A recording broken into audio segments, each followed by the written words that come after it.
Mitch, you're over there in Vancouver. Yes, sir. Canucks. Like, I don't know. I want you to start, bro. I know you're the host, but what are you feeling on the Canucks and like? It might be all tough those to Western like rank, but let's just like chat about them. Let's just let's just talk about like where we see them. I think we'll rank them at the end after we talk about them a little bit. We'll rank them at the end. Let's all share our knowledge, and then we'll starting with the Canucks. So the Canucks, I mean, their offseason, I think we kind of collectively talked about how they made some smart moves cap-wise, but necessarily did they get better? Probably not, because they did lose like a couple good players. Did add a couple good players. Added Schmidt at the end, kind of saved them a bit. Yeah, in terms of Canadian teams, they're probably near the top. They got to be. I mean, like, I think, and I said it, I think it was a win in terms of like what came out of it. But like, I mean, I don't think anyone can look at the team and be like, okay, they're better. Like, they're not better. But I think if you look at the grand scheme of things, like, they didn't do anything stupid. Like, they were completely smart, and Benning was completely smart. Like, that's why I said it was a win, because you had other teams like panicking where the Canucks weren't. Like, and as I said, the only one they may have screwed up on was like Toffoli. But if Toffoli wanted to go to Montreal, like, that's his own decision. They brought in an upgrade on defense, and for goaltending, like, you could argue, Markstrom's been great over the last 2 years, much better than Holtby. But Holtby had a much cheaper cost at only 2 years, and the Flames committed to Markstrom and risked that second half of the contract. And and they have Demko, so it's like they got a strong 1-2 so going into the in terms of season. Like being smart, I think it's a win in that aspect. The way I would put it for the Canucks is they kind of minimize their losses. Yeah, and exactly. They were able to escape without totally wrecking their team. And this is a team they just had like a breakout season. This is still a very young team. They're still building. There's going to be players that are going to progress this year. There's going to be young players that also regress this year. So I think the question for the Canucks is, can they keep up the momentum they had last year or not? Can they build off of that?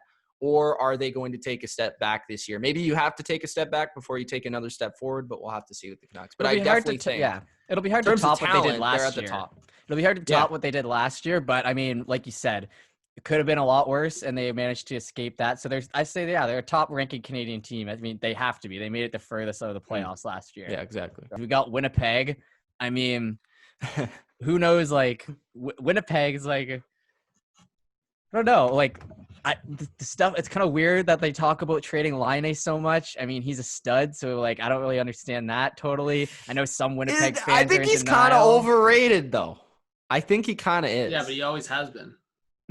Okay. That hasn't really changed. But that I think he's a goal scorer. I think the whole thing now is like Laine's actually developing more of like an overall game, so like people are actually looking out for him. But the whole problem is like, and this is what I kind of call like the Kadri effect, but like more of like, you've been frustrated with a player for so long and it's just been not a fit for so long that like now you're kind of losing patience. But I think the Jets maybe should. I mean, even just talking to like when I was able to talk to Jesse Pullock, like he loves Laine and like thinks that he can grow into something special, like a guy that can consistently produce 40 goals and actually grow into a guy that's not like a defensive liability. Like you saw it with Ovechkin back in like 08, 09, 2010.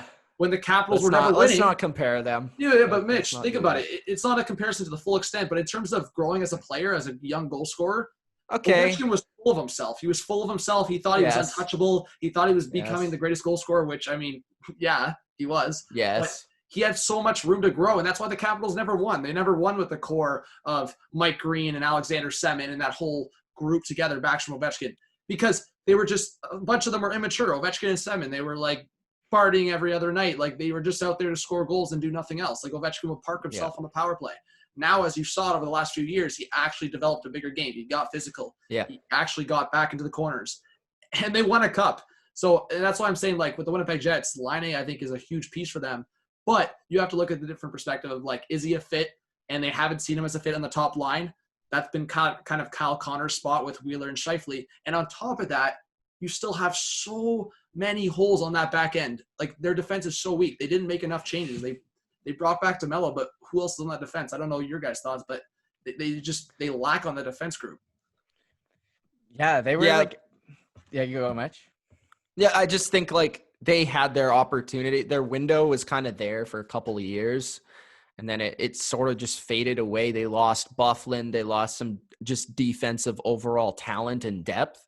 And with Laine, like he was never able to get there at that time. Maybe he will. Like, I'm not going to sit here and compare him to Ovechkin or anything.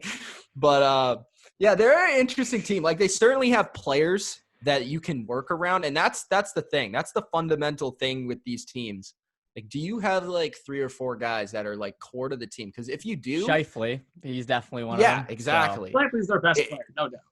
Scheifele's unreal. But if you can just work from there, it could take you one off season to just reconstruct the roster, add a couple pieces, and get back into it. As for this year, I'm not sure.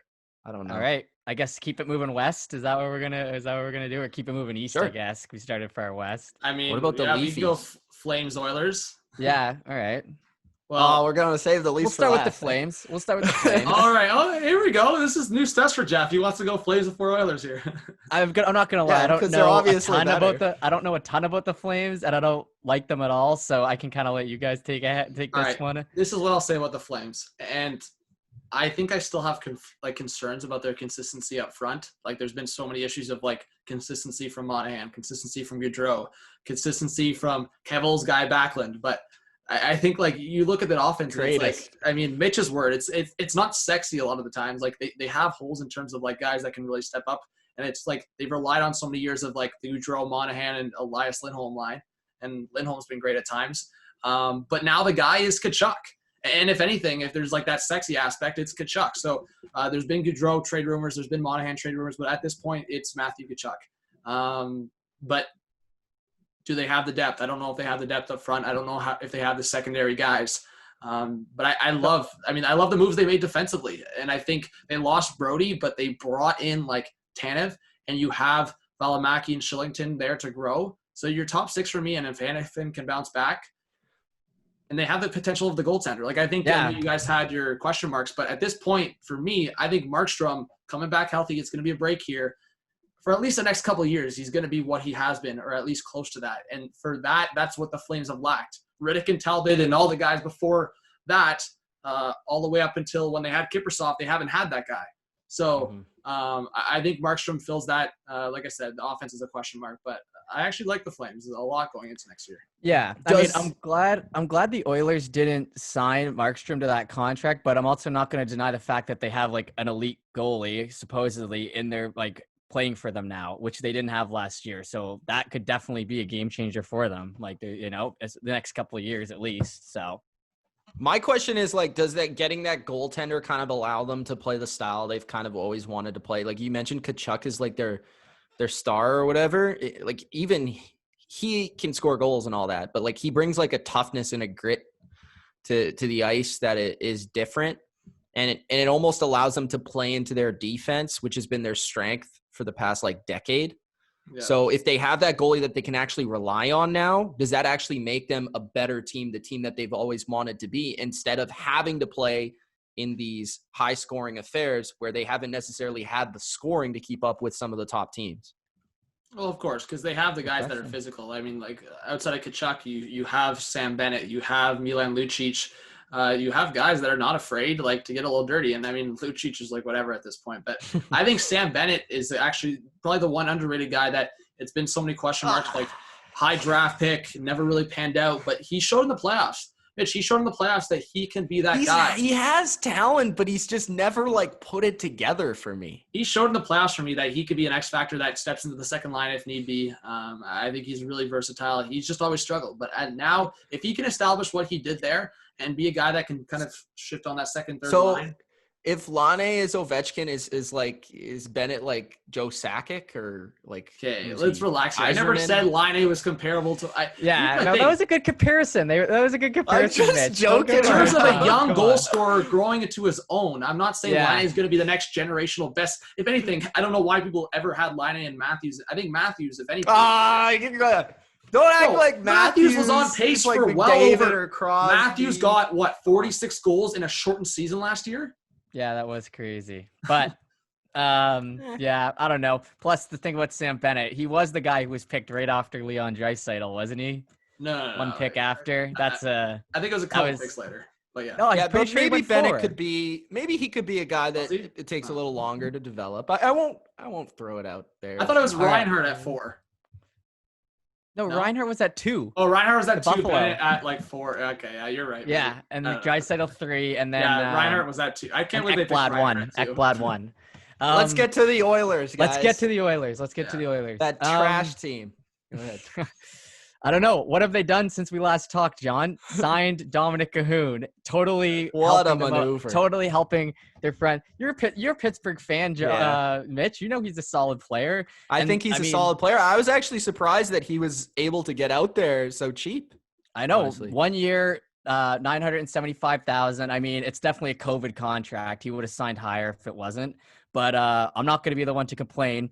Like I said, we added Turris, Puljujarvi, and now Cahoon to those forwards. All guys that'll probably help out. They still have no defense, but we've been there before. Yeah, we've gone over that on the show, but I don't know. I'm feeling happy. I'm feeling happy about that. I mean, it definitely helps us out in the offensive category because we can move Cassian down, Neal, those guys who should not have been playing that high are not forced to. We can put Nugent Hopkins with McDavid now, and then have Yamamoto stay with Draisaitl and have like Puljujarvi, Ennis, Cahoon kind of like cycling in. If you attach the Oilers offense with the Flames defense and goaltender, boom, Stanley Cup contender right there. I will say though, they've clearly had a plan. Like, let's get some depth at forward. Yeah, he did a good job. Dude, compared to last year when Holland took over the team and he was able to sign Sheahan and Archibald, that's all we were able to sign for depth. Like, I'm much happier coming into this next season in terms of forward depth. But definitely because of COVID. Like, COVID helped. But here's my thing. I think he made great moves, and I've talked about it. He didn't make a negative move. Like, I still am confused how you look at your 2 biggest needs and you didn't touch them. Like, Barry was, yes, an addition on the back end, but he's not a defensive addition. Like, he's not going to give you any defensive responsibility. Maybe they're just going all in on offense. I think okay, but let me think. Which team went a couple years all in on offense and then people critique them? Maybe I'm missing something here. Yeah, and then what did they do? They added Barry. They added Barry too. They added Barry, and what happened? They got knocked out of the play-in round. Maybe the Oilers are trying to pull a Pittsburgh Penguins. We're gonna trade for a Daly, and we're gonna get like a Dumoulin. No, you're right. The defense. I mean, the back end is still a problem. That's, with no Clefbaum. No Clefbaum. I guess we just gotta hope that like Larson, the only guy who can kind of play defenseman, can step up. I actually like the Oilers. That it pisses me off watching the Leafs literally do that for 3 years, and now the Oilers are going to be doing the exact same thing. We know the issue. With the best player in the league, and the defending Hart winner, though. Of course, Draisaitl and McDavid in some ways make up for it. Yeah, it's a little different. You can build your team a little differently when you have those guys. Oh man, if it works out, it's going to look like a genius maneuver. But if it doesn't work out, we know what's going to happen. The offense will be fun to watch. Jeff is going to have plenty of content for his channel. That's all that matters. Oh yeah. Hey, Jeff, I better see those Oilers rants when things are going wrong, bro. I will, man. I've been watching your rants for years. I'm like a pro now. Like I've watched you like you've like taught me like. Oh my God, Marner! What are you doing? Nylander, man. Nah, that's not how it goes. CC, what are you doing? CC's long gone now. Thank Nylander. God. All right. I guess where's CC? Pittsburgh. I guess we can move on from the Oilers, but I don't know. I think the Cahoon deal was definitely. I mean, you get him on that deal, the offense improves, the defense doesn't. All right,